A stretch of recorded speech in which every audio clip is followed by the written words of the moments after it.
Hello everyone, my name is Mr. Unit. Today I'm going to be talking a bit about me, my history with Parkitect, and while doing so I will be showing off a diorama I built for the June 2022 Coastal B Diorama Challenge. As you might hear, I live in the Netherlands, just like a surprisingly large part of the Parkitect community. I'm a 26-year-old civil engineer and my day job is mostly designing and writing build contracts for public spaces like sport complexes and city parks, and sometimes even for smaller theme parks here in the region. Outside of work, my hobbies include DJing, technology, a bit of programming now and then, and of course visiting theme parks. I recently bought my own apartment in the city and I'm currently in the process of moving. By the time you're watching this, I will have finally visited Orlando and experienced most of the theme parks there, which is something I have been looking forward to for a long time.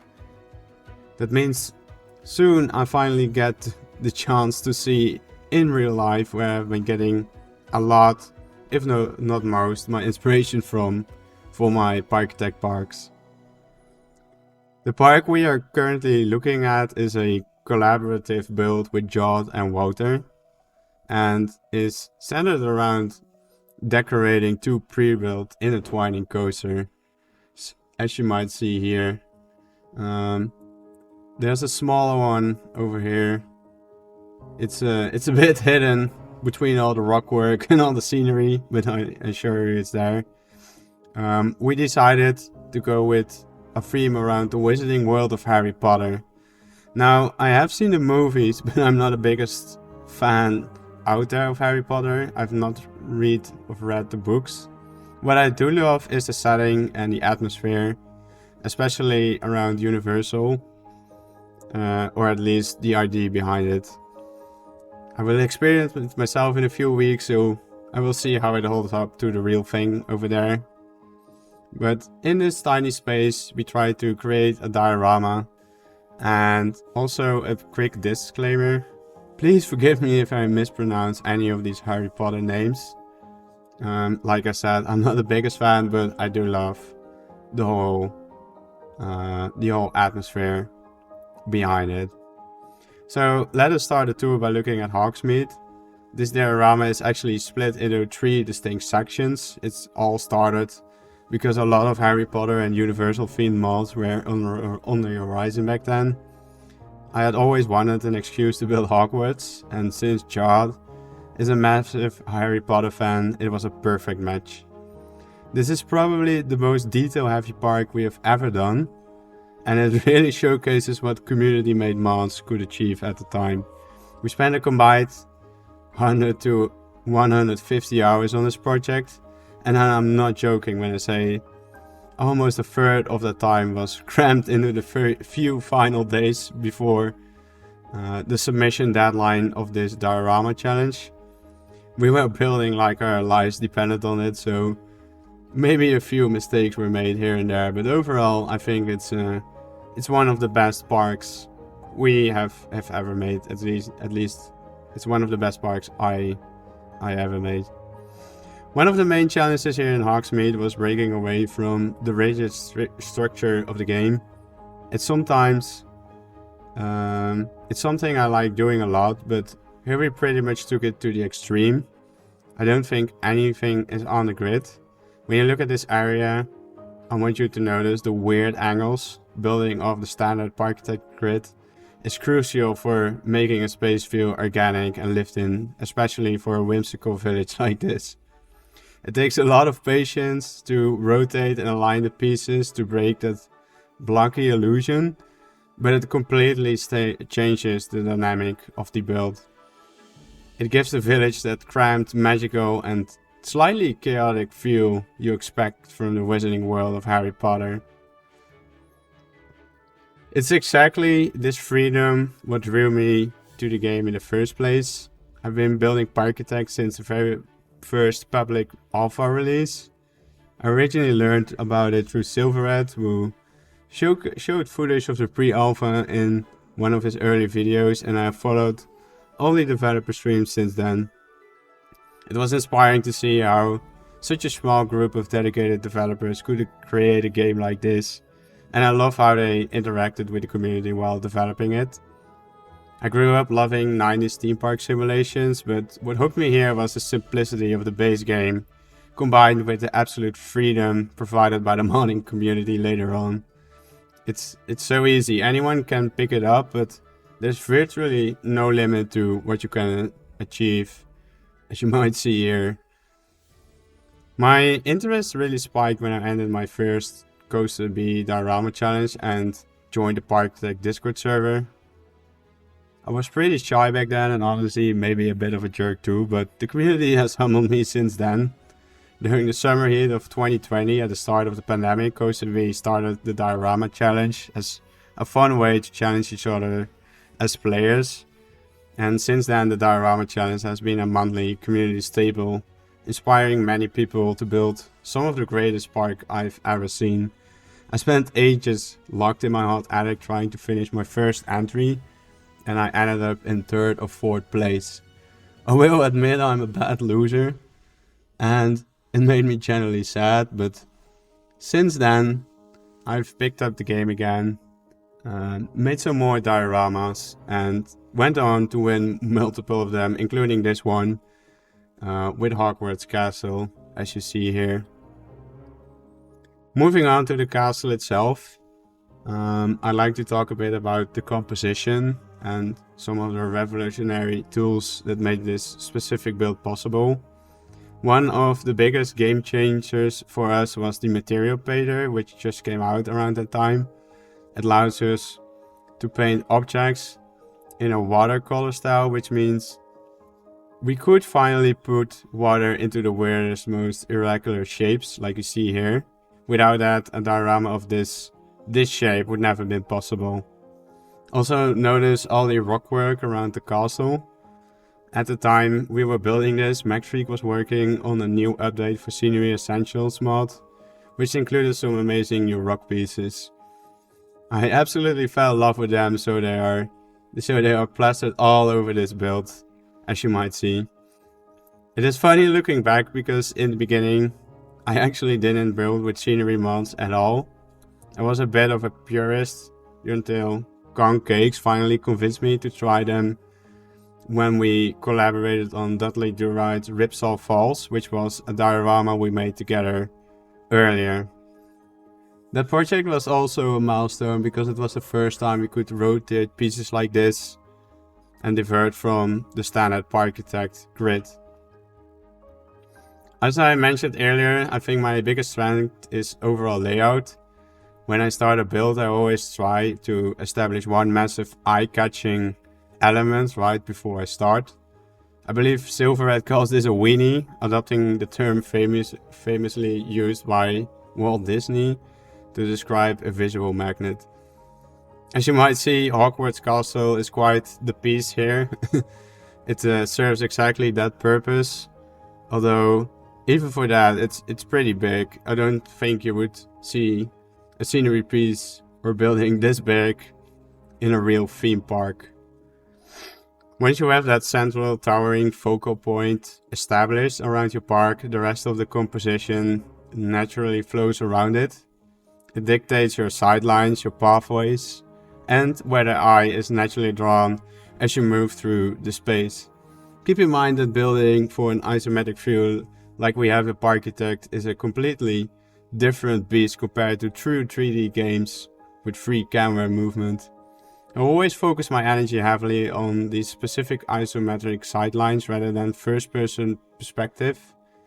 Whenever people ask me if they can ride the rides, I usually laugh and say, no, why would I do that? It looks horrible from pretty much all angles except the isometric one. For me, it's all about how the composition sits with that classic fixed frame, like the old isometric games.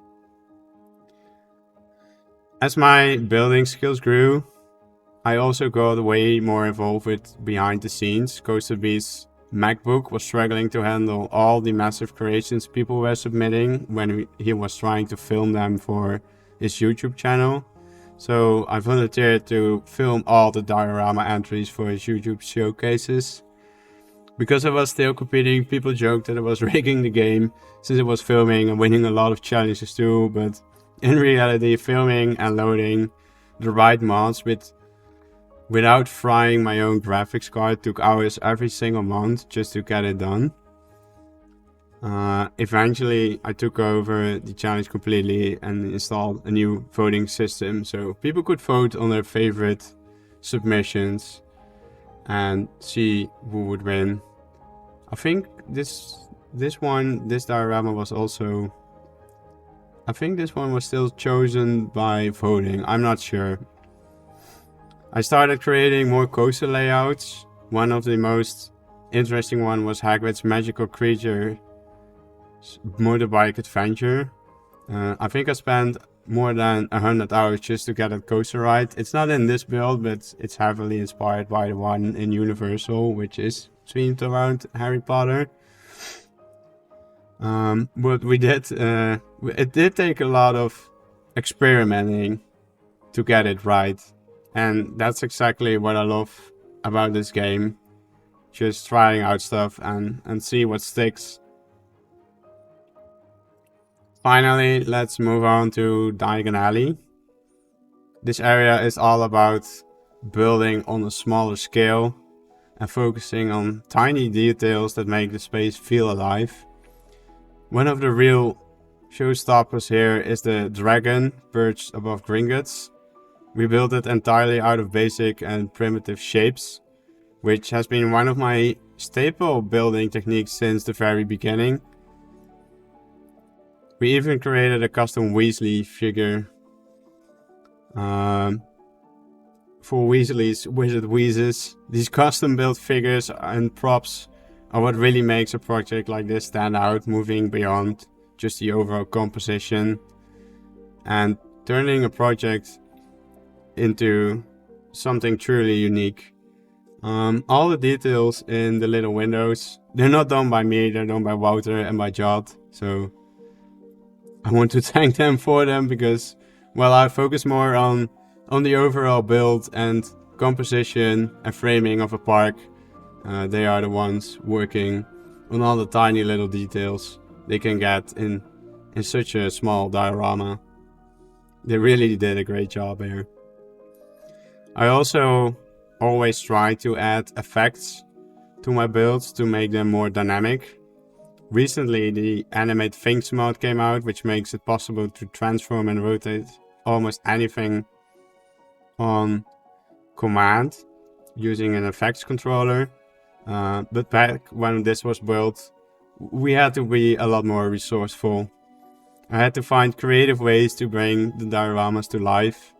One trick I like to play with a lot was with varying the height of the builds, but also adding lighting, smoke effects, anything that could move in the base game or using one of the DLC. Lighting is usually an afterthought, even in my builds, except when I get an idea where I want to use it in some of the effects I want to create. By combining those light effects with, let's say, a door or anything else, you can create a sense of motion and storytelling within your park, even if you're limited by what's possible with the base game. Nowadays, these limits aren't really there anymore because of the amazing mods that people make, but I think back then we had to get creative. I even worked on some mods myself, like Transform Anarchy, which made building off the grid possible. There was another mod that made it possible before, but it got removed later, so Distance made its own version of the mod, and I made it better so we could use it in our own builds, and that's also what we used here to put everything off the grid in all different directions. these days, life has gotten in the way a bit. Between buying my apartment and work, I haven't been as active within the Parkitect community. Plus, the community has pushed the building standards so incredibly high that I just couldn't keep up pace anymore. But this game, and especially the people in it or behind the community, have been a huge part of my life. Even though it's all digital, it still feels great to interact with all the other people, trying to build the greatest theme parks, attractions, roller coasters, or maybe not even that, maybe just the most amazing buildings or artworks you have ever seen. And to wrap this up, I want to give my thanks to many people, including Jodzilla and Wauwter, who worked with me on this build. I'm sorry I couldn't point out much of the great details that are in this build. It's been a while since I've built this. A lot has happened since then, but I still want to thank them for this amazing build. I would also like to thank the Parkitect community itself and the developers for creating such an amazing game, but also creating such an amazing community, inspiring each other, making the greatest things, mods, parks, dioramas, you name it. And of course, yeah, thank you again for giving me this chance to show off one of my greatest builds. I'm sure there's a lot of other things to say about this park and the game, but for now I want to thank you all. It's been an amazing ride, and I can't wait to see what the future of Parkitect will bring, or even the new things the developers are working on. Thank you.